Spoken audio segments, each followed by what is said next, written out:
Hello, everyone.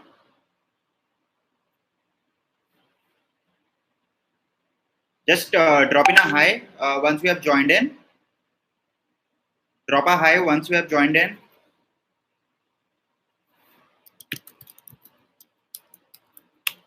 We'll just start in another couple of minutes, waiting for everyone else to join in, and we'll start. Hi, Himanshu. Hi, Radhika. We'll start in another couple of minutes.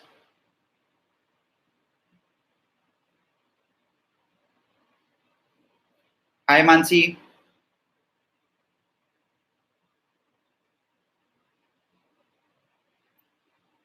So in this session, we are going to talk about psychometric test. And from tomorrow, we will start releasing psychometric tests in your course so that you can start attempting them. And as you will start attempting them, I'll start sending you the feedbacks.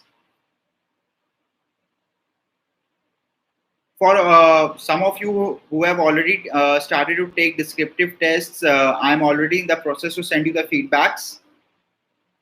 I guess there are 3 or 4 people for whom feedbacks are yet to be sent. I'll send those feedbacks today itself. So if you have taken any descriptive test till today, you will be getting the feedback today itself.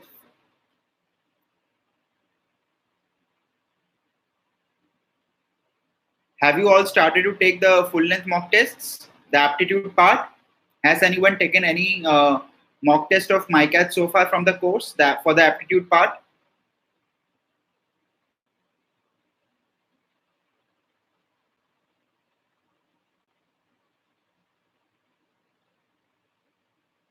Okay, Mansi. What I will suggest all of you is at least take one full-length mock test in second half of September.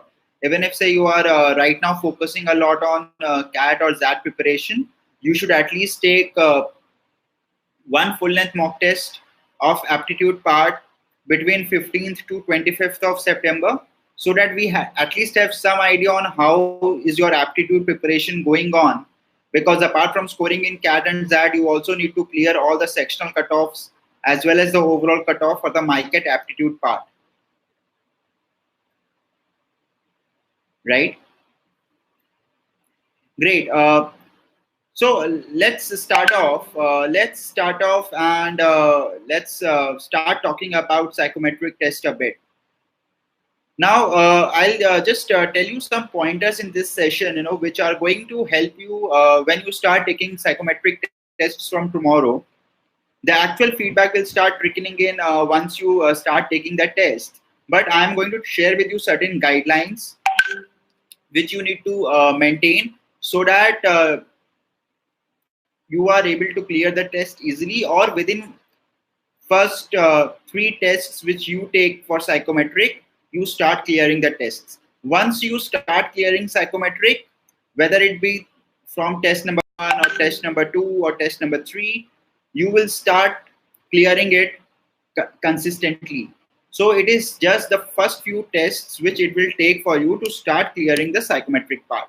But once you clear it, you will start clearing it consistently. Now, coming to the kind of questions which are asked in psychometric. Now, there are a couple of things. First thumb rule which you need to remember is, you need to attempt all the questions in psychometric test. No matter what happens, you cannot leave even one single question unattempted in psychometric. Even if you will leave one question unattempted, it will lead to your disqualification. And if you get disqualified in psychometric, you are not going to be evaluated for the later stages or say the later parts of the exam, that is aptitude and descriptive. So it is very important for you to clear psychometric, and the first thumb rule which you need to maintain is that you are attempting all the questions in psychometric. That is rule number 1. Rule number 2, you need to maintain consistency in your answers. So there are going to be 3 or 4 sets of questions which will come in the psychometric test. Within every set, you need to maintain consistency. Across the sets, it's okay to not to have, but because they are pretty much exclusive of each other. But within a set, if there are say 10, 15, 12, 20 questions, you need to ensure that you are maintaining a consistency there. Now, how do we maintain consistency? Consistency can be maintained in two ways. One, I become very honest with my answers, and I start answering all the questions with all the honesty possible. What will happen? I will, mostly I will talk about myself as much as I know, or I will talk about how I will deal with a particular situation, uh, depending upon how much I know about myself as a person. But sometimes, when we get honest, we may not treat two situations given in two separate questions to us in a similar way, and that may lead to an inconsistency in my answer to those two similar questions. So while the questions did not seem very similar to me, they looked more or less different, and I answered both of them differently. But I was being honest. Now, despite being honest, my answer for two similar questions got changed, got inconsistent. And if that happens, I will get disqualified in the psychometric because I could not maintain consistency across my answers. So, how do we do that? How do we maintain consistency?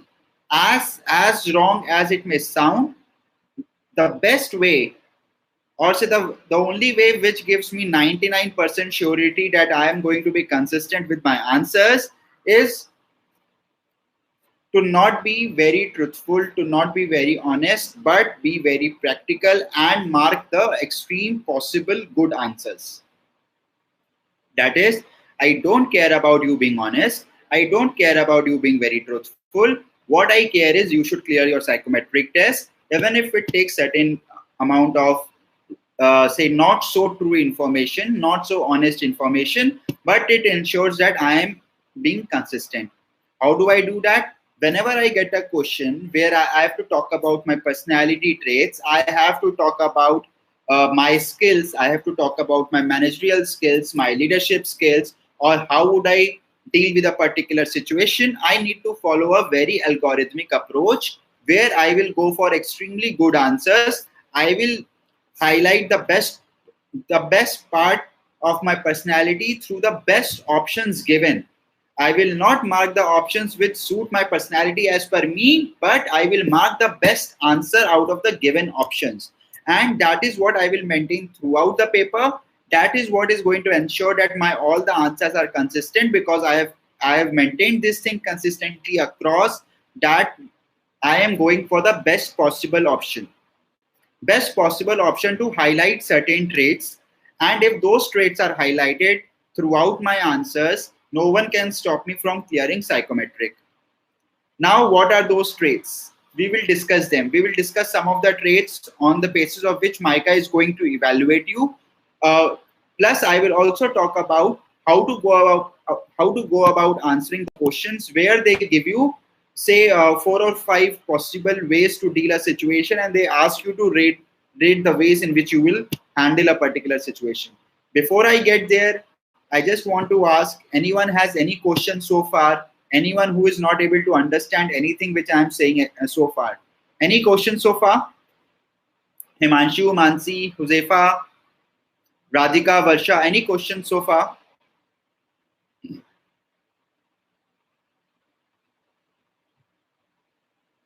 So are you all able to understand what I am trying to say when I am saying that don't go after honest answers, but go after the answers which are extremely good in highlighting you as a good manager, as a good leader, as a creative person, to ensure that you are able to clear the psychometric test, right?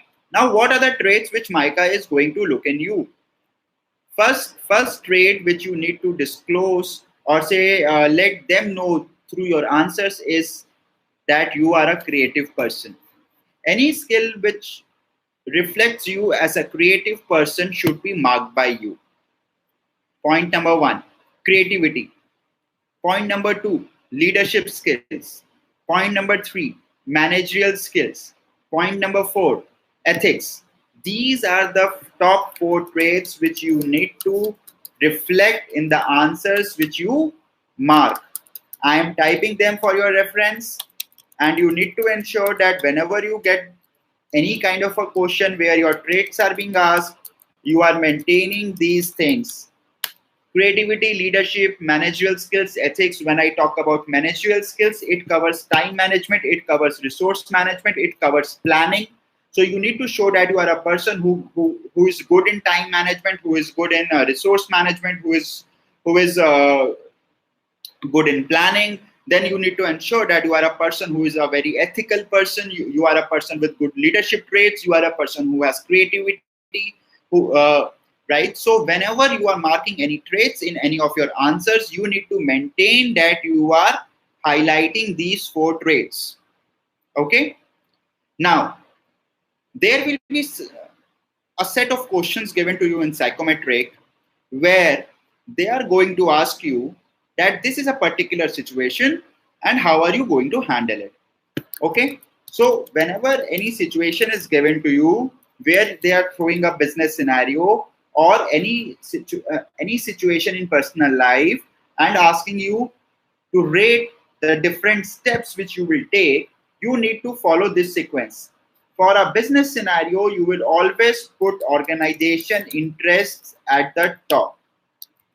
Once organization interests are met, you are going to put team's interests.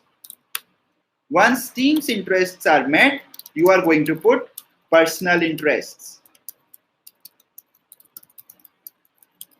This is the priority order 1, 2, 3 when it comes to interests while marking the steps which you are going to take.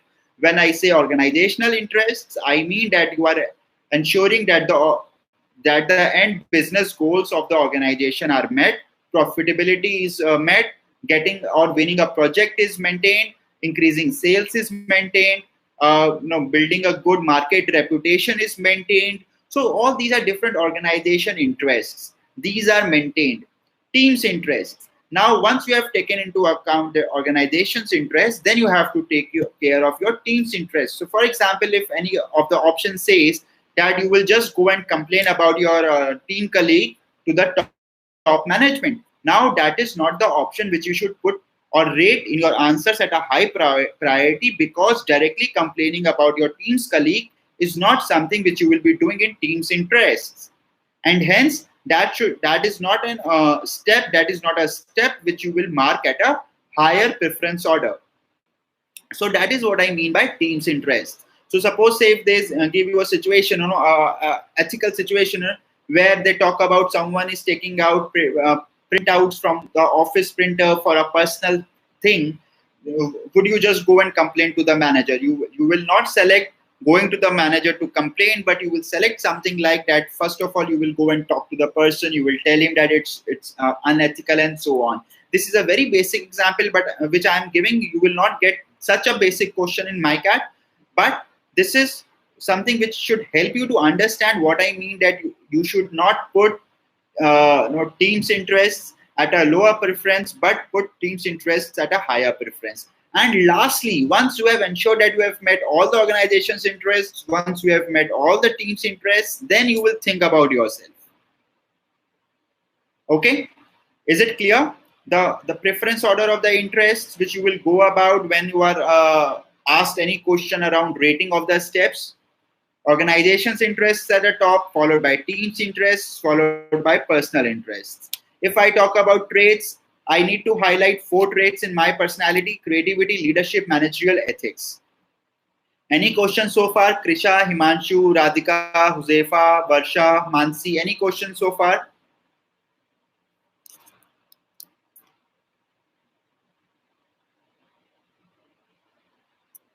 If ethics clash with organizational interests, you need to see that what is the extent of the ethical dilemma. So it should not be something like that you will just go and get the trees cut from a field, You will not just go and directly steal papers from a competitor. That is something which you will not do. You need to see that, what extent of ethical dilemma it is.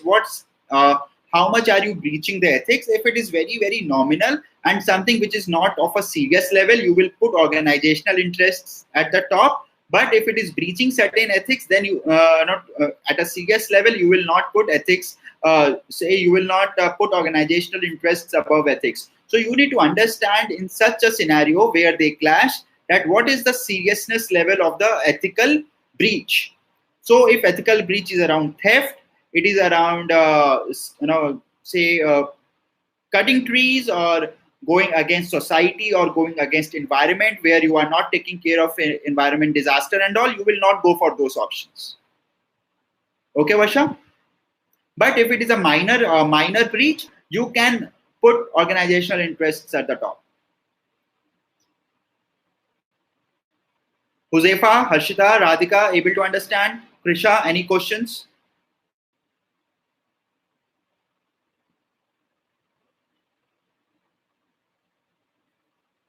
Okay. Now, just one more thing left. There will be certain questions in your psychometric which will ask you questions around your observational skills, your analytical skills. In these kind of questions, you need to ensure that you are coming out as a person who is very observant of things around. And whenever you are observing things around, you are analyzing them with a very, very structured approach. So for example, if I say that what is the first thought which comes to you when you see an advertisement, your answer would be, first of all, I try to understand what is the messaging of the advertisement. That should be the first thought which comes to your mind. Whether it comes in reality or not, I don't care. But if you are marking the answer in a MICAT psychometric, that is what you will answer. So that whatever answers you are giving in psychometric, they are going in sync with what MICA expects in its students. Once you become the student in MICA is going to expect that whenever you see an advertisement, the first thought is not that who is a celebrity in the ad, or how beautiful is a girl, or how handsome is the guy, but they want their students to think that what is the messaging of the ad, right? So that is what you are going to mark in your answers. Whether you do it in real or not, it's a different story, but that is what you will mark your answer. And that is how, no matter what anyone says, I personally believe, and we have seen good results in past based on this, that with slight manipulations and in your answers, with slight thoughts around following an algorithmic approach to highlight certain traits, you can very easily clear psychometric tests, maintaining consistency, maintaining the expectations of MICA as an institute in their answers. Now, this does not mean that any answer in a psychometric test is wrong. I will never say that any answer in a psychometric test is wrong. The beauty of a psychometric test is there is no right or wrong answer. Every institute or every organization which conducts a psychometric test is looking out for a certain traits, and students who meet those traits, or candidates who meet those traits, they clear the exam. For example, if tomorrow you will appear for your final placements for Procter & Gamble, Procter & Gamble, a very reputed FMCG, we all know. Now, if say you are appearing for summer internship or final placements in Procter & Gamble, they are also going to conduct psychometric tests as a part of their selection process. Now, what Procter & Gamble would look is different from, say, what MICA is looking at. Similarly, if TCS or Infosys or Wipro is conducting their recruitment drive and they conduct a psychometric test, they will be looking for a different aspect. So my point is, there is no right or wrong answer. You need to think about that for whom are you giving this psychometric test, for what kind of the entrance exam, or for what kind of a test, and ensure that your answers are meeting those expected criteria of the organization or the institute which is conducting that psychometric test. Is it clear? Any doubts?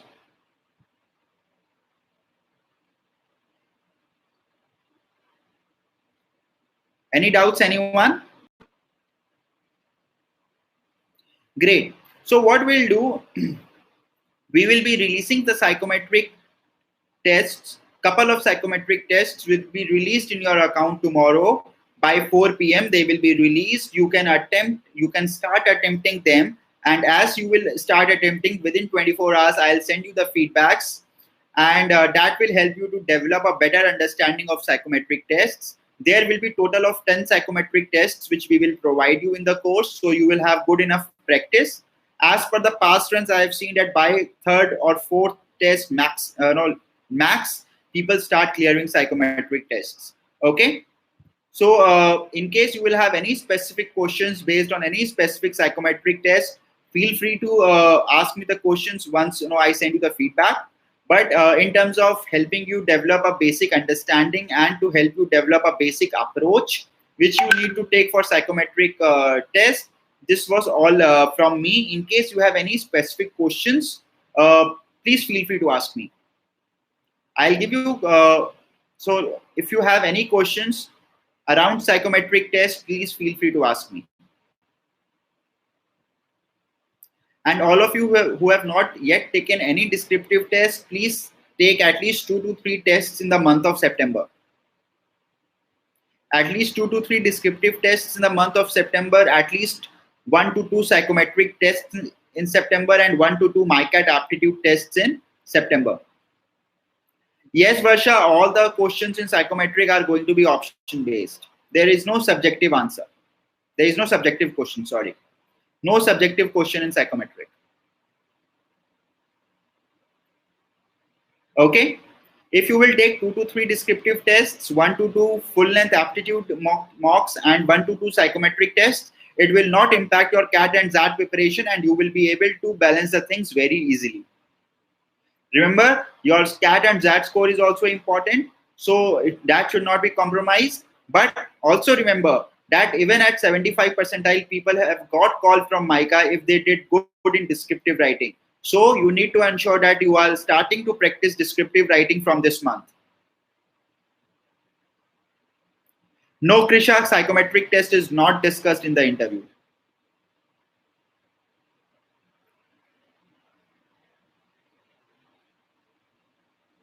Any questions, anyone? Any more questions? Varsha, Mansi, Huzefa, Radhika, Himanshu. Any more questions? Great. So let's end this session so that you can get back to your studies. We'll end this session, and from tomorrow, as I said, psychometric tests would be available to be taken. 2 psychometric tests would be released tomorrow. Once they are live in your course, I will update you in the WhatsApp group so that you can attempt whenever you feel like. But do attempt at least 1 to 2 psychometric tests in this month. Okay?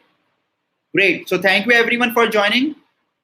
And feel free to ask any questions at any point of time around exam strategy or anything else in the WhatsApp groups available there throughout to help you out. Thank you. Good night.